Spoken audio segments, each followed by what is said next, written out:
Welcome to Tales from a Retro Gamer, episode number 10. My name is Brett Weiss. Thanks for joining me. So today I'm going to be talking about a super influential game that came out in 1980. It's called Crazy Climber.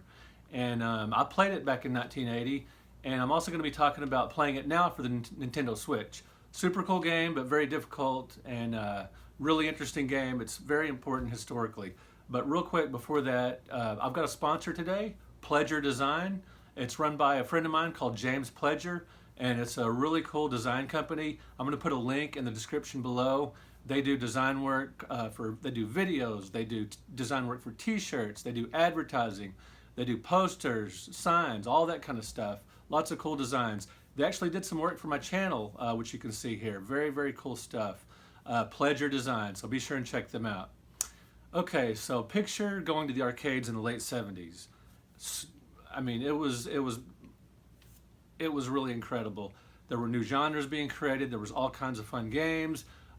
Every month, it seems like, there was a different game that you would play that was like, wow, what is this? Where did this come from? But there were a lot of games that were kind of similar. There were a lot of space games, a lot of shooters, like Space Invaders and Asteroids, games like that. There were a lot of ball and paddle games, Pong, Breakout. I've talked about Breakout before in a previous episode. Love those games. Racing games. There were a lot of car games. Sprint 1 and 2. Remember playing those a lot in the arcades. Tons of fun. Well, picture this. Late 1980. I'm walking into the Land of Oz arcade. I'm going to play some pinball. I'm going to play some shooters. I'm going to play some, ball and paddle games, some Breakout. And I'm walking up to this game that looks very different from anything I'd ever seen before. It was called Crazy Climber. And there was a guy standing there playing it. And it's got two joysticks, and he's doing this and this and this to get this man on the screen to climb a building. Now, most games at the time didn't have, you weren't controlling a man. You were controlling a ship or a paddle or a race car or something like that. There were a few, like Midway's Gunfight, but most games didn't have people in them. They were like I said, other genres. Now, Crazy Climber, that was a whole new ball game. You're this man climbing up a building, and it was really something to see because there was really nothing like that before then. There was no game based around climbing before that. And so you're controlling this man who's climbing up the side of the building. Windows are opening and closing. There's a big ape, as you go up a ways, there's a big ape in your way. You're dodging eggs being dropped by birds. You're dropping falling girders, falling dumbbells, falling plants. Lots going on in this game. It was very cartoon-like, at least at the time. Nowadays you look at it, maybe the graphics aren't the best, but back then it was almost like an interactive cartoon. Very cool. So Crazy Climber, along with Space Panic, which came out a short time later in 1980, those basically established a new genre, the climbing genre, which today is still one of my favorite kinds of games. These two games, Crazy Climber and Space Panic, influenced a ton of games to follow. Games like Donkey Kong and Popeye, and on and on and on. Tons of games like that where climbing is a key part of the game. Now, those kind of games, basically, most people today call them platformers. But, back in 1980, 1981, there really wasn't a genre of platforming, until Pitfall and Super Mario Brothers came along and established the platformer. Platforming games, that genre hadn't established itself yet. So those early games like that, like Space Panic, like Crazy Climber, like Donkey Kong, those were called climbing games. And as a matter of fact, in Electronic Games Magazine, that's what they referred to those kind of games as climbing games. The platformer hadn't really been invented yet at the time.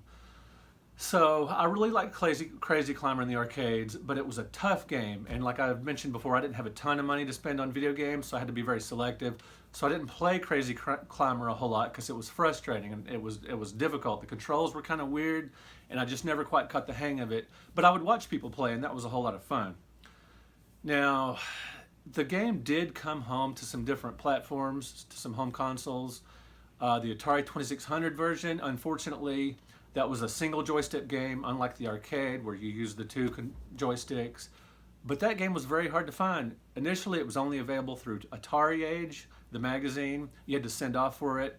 Now, from what I understand, you could later buy it, but regardless, it was just buy it through a store. But I never saw it in a store, and I didn't have Atari Age magazine back then, so I never played the 2600 version of Crazy Climber back then. So that was kind of frustrating because I wanted to play the game at home and get better at it and enjoy it at home. Now, they came out with it for the Arcadia 2001. Unfortunately, that was only in Japan. Later, they came out with Crazy Climber for the PlayStation 1. Once again, only in Japan. And I thought that would be awesome, playing it with the DualShock controllers. It would be very arcade-like. And I've heard it was. But in Japan, didn't help me any because I'm not much of an imports guy, especially back then. Now, it also came out for the PlayStation 2 in Japan. What is going on? Very frustrating. Now, later in the arcades, I believe it was 1988, Crazy Climber 2 came out, but only in Japan. Come on, you're killing me here. So I just did not play Crazy Climber at home for a very, very long time. I mean, I played it in the arcades a little bit, I liked it, but I wanted to get better at it. I want to play it more without spending a ton of money. Now, just the other day, I was playing my Nintendo Switch, and I'd beaten Mario and played several other games on it, looking for a new game, so I was kind of shopping around the Wii Shop channel. And lo and behold, there was Crazy Climber, the original arcade version, perfectly emulated, of course, downloadable for just $8. Now, to me, that was a no-brainer. I jumped on it, downloaded Crazy Climber on the Nintendo Switch, and I've been playing it. I've been playing it in the car. I've been playing it at home in my living room. Really having a lot of fun with it. I'm getting a little better hang of the controls. But even so, the controls are really, really weird. Okay, for example, now, with this game, you can go to different screens to read about the game and about the controls and everything.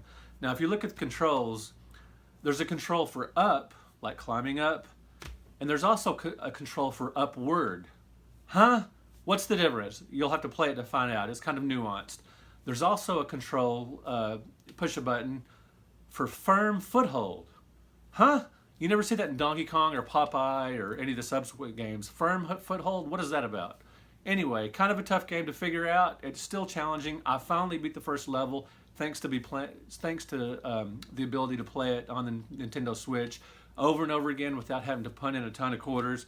So that's been a lot of fun. Been really enjoying it on my Switch. So, speaking of the Switch, do you guys have a Switch? What games do you enjoy? Do you have Crazy Climber on the Switch? I recommend downloading it for just $8. Now, back in the day, when you're wanting a new game for your ColecoVision Atari 2600, we're talking $30 or $40. You can download Crazy Climber for your Switch, $8, no problem. For an old schooler like me, that was a bargain. Do you have a favorite climbing game, or what we now call non-scrolling platformer, like Burger Time, or Miner 2049, or Beauty and the Beast for the television? Those are some of my favorites. Also like Space Panic on the ColecoVision. Bunch of great climbing games. I mean, Lode Runner, so many great climbing games, or non-scrolling platformers as they call them now. So just comment below, what is your favorite climbing game? I would very much appreciate it. Now, last week, you may remember, I did a video on the death of, or near death of, Mad Magazine, the great magazine I grew up reading, and that's been drastically reduced recently. I did have some comments on the video, so I'd like to read those real quick. Crazy Joe says, Mad was my childhood. Cracked was the poor man's version. Flinks Rap says, my favorite strip in Mad was Spy vs. Spy. Video Game Obsession says, sad, this is very sad news. He was very sad to hear about this. I've been a huge fan since the 70s. I used to sneak into my older brother's room and read his issues. When he went to college, he passed his small collection on to me, and I was hooked. I was subbed basically from 1982 all the way up until the 2000s. I kept my entire collection, all bagged and boarded. I am kind of OCD about them, so I used to have my mother bring my Mad issues with her to work so she could scan the fold-ins. If you remember the fold-ins, you would actually fold the back cover of the magazine to create a new image, and he would photocopy those so he wouldn't ruin the magazine. Very cool. So then he goes on and says, so then I could find those and not the original mags. Or I could fold those and not the original magazines. Sinister Moon says, dude, I forgot all about how people used to think of thrift stores back in the day. Now in the video I had mentioned I found a stack of Mad magazines for just 10 cents each. And he goes, I remember people thought you were poor, especially if you bought clothes from them. Thrift stores weren't all clean and organized like they are now. A lot of it was dirty and very roughly sorted. But things were super cheap. They're totally different now for the most part. Either way, cool to hear your thoughts about Mad and see some of your favorites. All right, so thanks guys for the comments on my Mad Magazine video. And again, please comment here about what your favorite climbing game is. If you'll do me a huge favor and like this video or some of the other videos you've watched on my channel, and please click that subscribe button. I really want my channel to grow, and that's really the only way for it to happen, for you guys to watch and share and subscribe. I really appreciate it. Thanks for watching today. Peace out.